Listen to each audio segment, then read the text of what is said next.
Hi, welcome to my podcast, Help Me Rhonda. I'm your host, Dr. Rhonda Karg. I'm a clinical psychologist, and each episode of this podcast, I share mental health related information with you in hopes that you'll gain some insight into your own behavior and also learn some new skills that I teach as part of this podcast. So, welcome to today's podcast. I'd like to start a series today on dialectical behavior therapy skills, or DBT, and you've heard me use that skill before if you've turned in the past. And DBT skills, or dialectical behavior therapy skills, are very closely related to another set of skills that I teach you known as mindfulness, because DBT really emphasizes the importance of really living your life in such a way that you have a Teflon mind. You have this mind that does not get attached to feelings or thoughts or experiences, is just tries to let go of any judgment of the experience, to just be here right now, just be right here right now. So I will talk about DBT skills and mindfulness skills relatively interchangeably. And what I'm going to be talking about today are the three skills of observe, describe, and participate. And these are ways for you to draw your attention and be in the present moment. And as you know from my other episodes on this, when we simply observe and describe, when we label things happening within us or things happening outside in the world, just labeling things releases serotonin in the brain, according to research out of Duke. And as a result of that, practicing these skills can be really good for your mood because it increases the amount of serotonin that you have available in your brain synapses. And as we know, emotions are really nothing but chemical reactions in our brains, right? So uh, just observing and describing things can help you feel better. But another part of observe and describe and participate that's also really important is that it gives you distance from a situation that would maybe otherwise be rather triggering. Because remember, we use objective terms when we do observe and describe. We use objective terms. We don't get into what they call getting into story. We don't get into interpretations.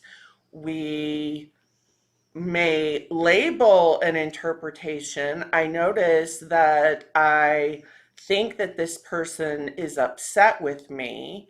You can label your interpretation, but you really try very hard, like using a Teflon mind, to not get attached to the thoughts and feelings and circumstances that are present. So, what we do by giving distance to the situation, we have a completely different reaction to it. And again, the only two things that we really have control over in the world is what we focus our mind on and how we choose to react and respond to situations.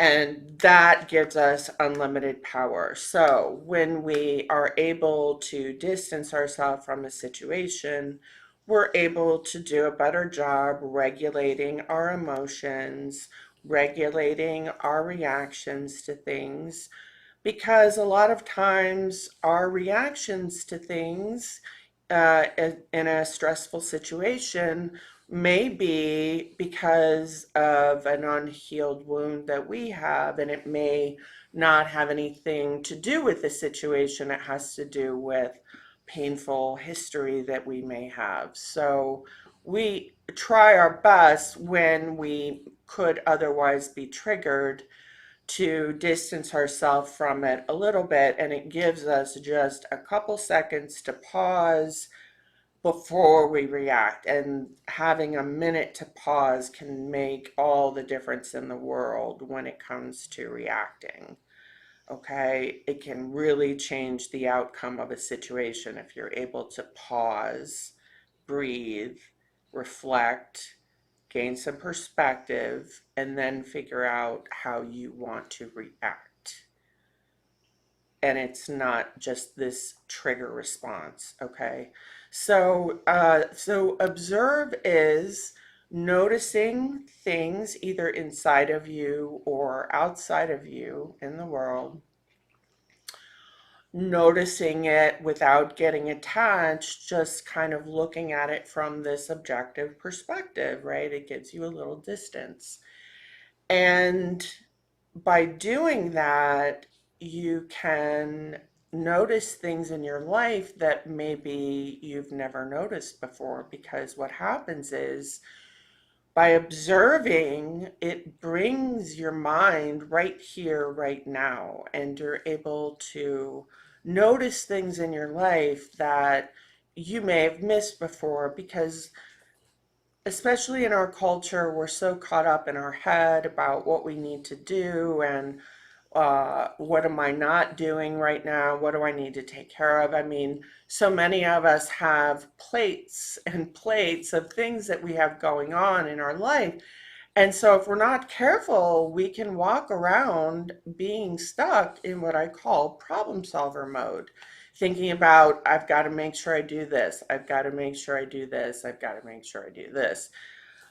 And I have been definitely feeling that very much lately, in the sense that because I'm not being mindful, things are falling through the cracks.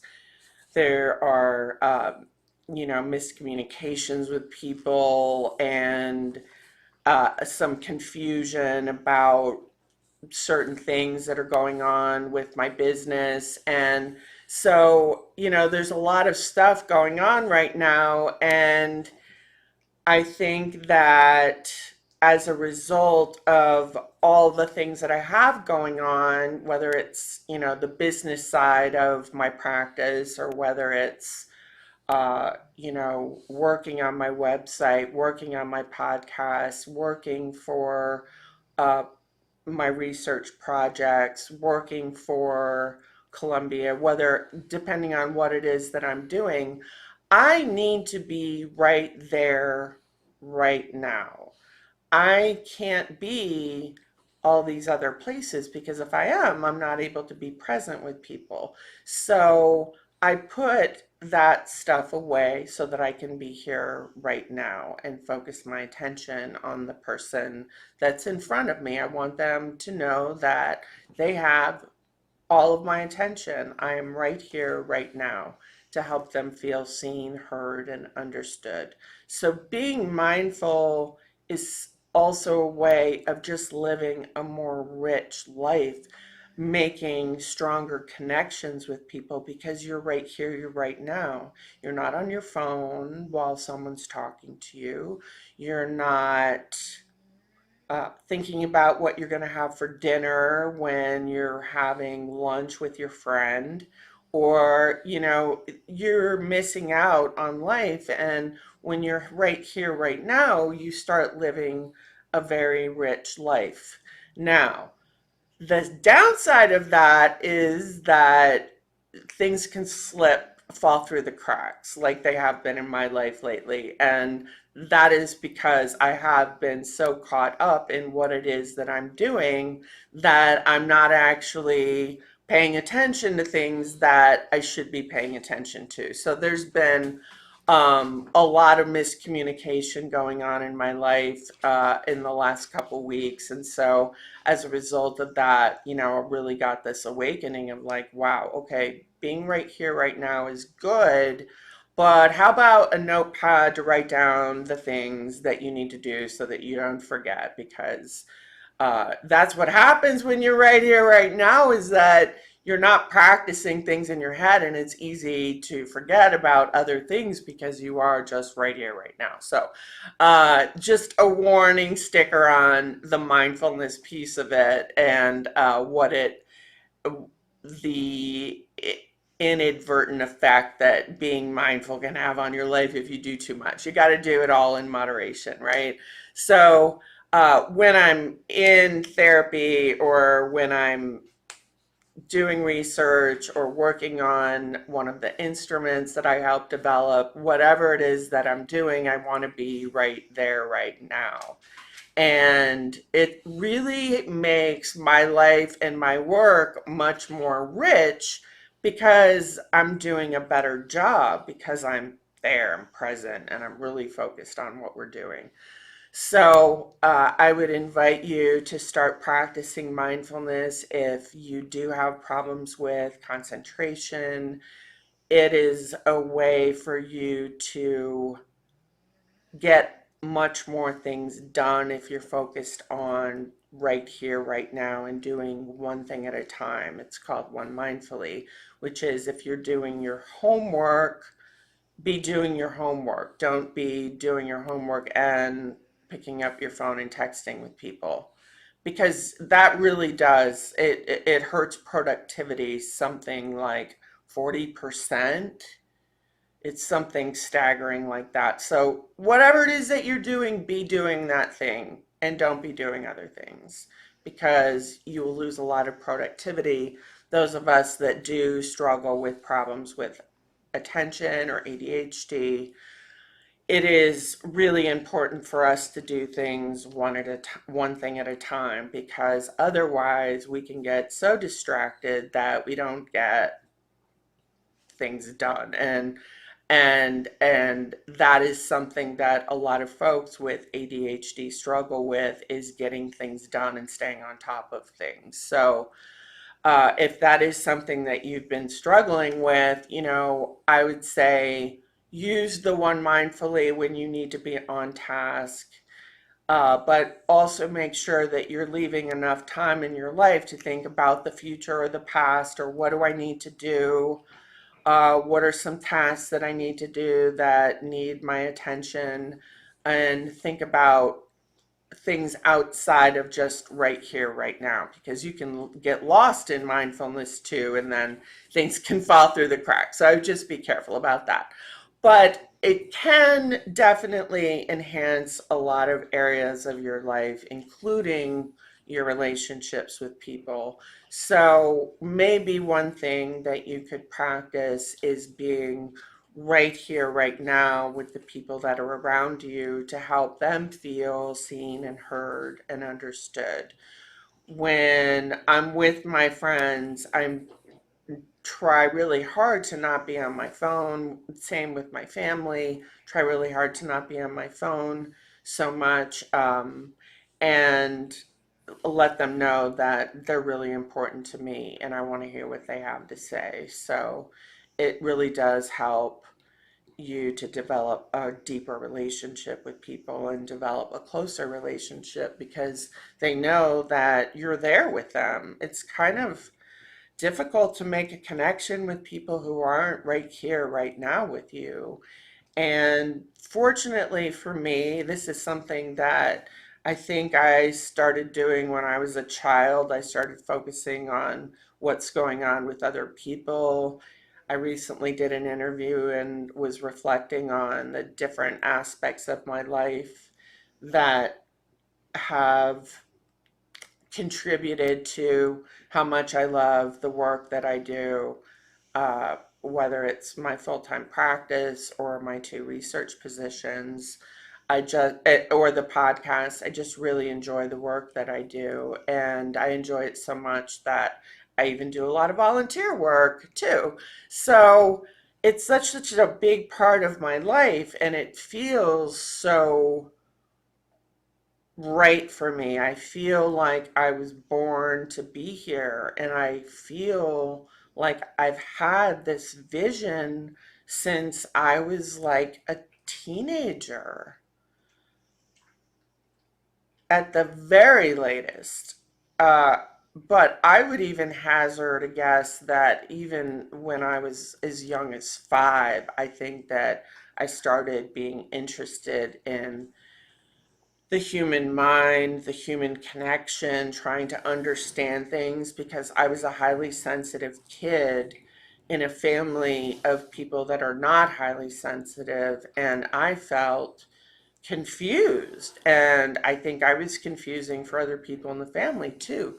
Remember, 20% of the population are highly sensitive people. I happen to be one. And I didn't understand. I wanted to understand more about myself and my emotions and how to regulate them and how to uh, cope with really difficult situations, you know. And some of my experience was traumatic, some of it big T and little t trauma, but it all culminated in me being the person that I am today. And so I wouldn't trade any of those experiences, no matter how painful and difficult they were, because that was when I found out that I am a strong person. And I want to help other people feel that same level of accomplishment and feeling proud of themselves and realizing that maybe like me, you're a warrior, that you've been here for many lifetimes and you are here to fight battles and to help people. Maybe that resonates with you too. But one of the reasons why I enjoy it as much as I do is that I am able to focus my time on the person that's in front of me and listening to them wholeheartedly and genuinely. And anybody that's ever worked with me knows that for better or for worse, I serve up tough love 7 days a week with people. And I'm going to be here, right now with you. And I'm going to tell you what I think about a situation. I'm just going to share my thoughts because that is something that a lot of people are interested in, is reasoning things out with someone else and sharing their thoughts. Sharing my thoughts with them with other people is one way that they get to learn about themselves. So that's one of the reasons why I enjoy psychotherapy as much as I do, is because I really, really love that human connection. And being mindful is a way that that connection is made much, much deeper. I don't know about you, but when other people are right here, right now with me, it feels much safer for me to share things with them when they're right here, right now. So maybe you can deepen your practice with mindfulness, being right here, right now, using the skills of observe, describe, and participate and show up in a way where you're at a distance from the situation so that you're not getting triggered by what's going on. And it's incredibly empowering when things no longer trigger you. It's the best feeling and it's the best benefit of psychotherapy, in my opinion. Okay, so I'm going to practice observe and describe right now to show you what it's like, and then you can practice at home. So, this is one of my favorite tools for doing observe and describe, is to grab something like this with a floral print on it. So, so now I'm going to practice observe and describe and show you how it's done. So, this is a tweed pillow that is about 18 inches by 18 inches. And it's got a floral print on it. There are colors of lime green, cranberry, burgundy, fuchsia, gray. The gray and another color where they meet, the edges mm, look like watercolor, especially in those places, and the gray looks rather distressed in a way. It's got lighter places and darker places on it in the fabric. And the edges in the on the flowers and the leaves are more blended than between the flowers and the edge of the gray. And the colors are yellow, light pink, fuchsia, green, green mixed with red. So like a very dark orange, kind of like on my shirt. And so I think that's all that I have. Appears to be linen. I think that's probably my last observation. But you'll notice that I talked about things in terms of objective terms, like how big is the pillow? What colors are there? What shapes are there? I I went into story a little bit about the what kind of fabric it was and what kind of painting it was, because I try to be as objective as possible, and sometimes I take shortcuts like that. But that is observe and describe. And so what you do is you try to talk about things in an objective term as possible. And what it does is it brings you right here, right now, because you're observing, you're labeling, and you're participating fully. Okay, you're right here. And while you're right here, you can't be out here in the future, and you also can't be back here in the past. You're right here, right now. And again, it's like living life in Technicolor because you notice so many things that you maybe never noticed before, including this pillow. Now I'm so in love with this pillow, so much more than I was before. So that is observe and describe and participate. And that exercise brings you right here, right now, prevents you from being in the past and the future, releases serotonin in the brain, helps you to calm down, and it always also gives me a boost of energy. So try it out, observe and describe and participate and see how you like that. And again, I really invite the people that are neurodivergent, such as folks with ADHD or folks who are on the spectrum, to practice doing things one mindfully, using the skills of observe, describe, and participate to be here right now and see how you like it. I would love to hear in your comments. Thanks so much for tuning in today. I hope that you enjoy the rest of your day.